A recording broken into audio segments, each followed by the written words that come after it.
உன் இடத்துலயே வச்சு உன்னை நான் செஞ்சிருப்பேன். என்னமோ உலகமே உன் காலுக்கு கீழே இருக்கிற மாதிரி நினைச்சுக்கிட்டு பேசின.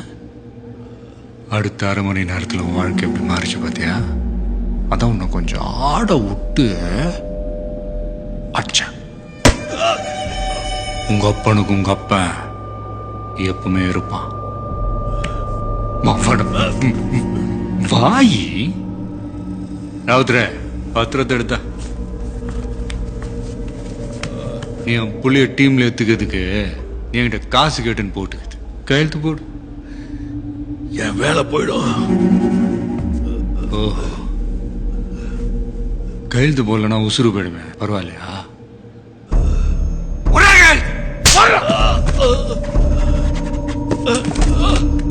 காசு இருக்கிறவன் மேல வர்றதுக்கு 1000 வழிகள் இருக்கு.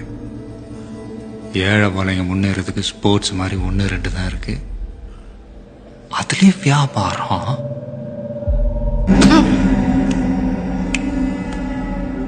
ஏன் புள்ளன்னு இல்ல, திறமையா விளையாண்ட அத்தனை புள்ளைங்க பேர் நாளைக்கு 10 மணிக்குள்ள லிஸ்ட்ல இருக்கணும். இல்லைன்னு வெய், இந்த பத்திரம் எங்க இருக்கணுமோ அங்க இருக்கும். ஷர்மா, உன் வேலை மட்டும்தான் போயிடும் விளையாட்டா இருந்துடாதான். அவனை நான் வேற லெவல்ல வச்சு செய்வேன்.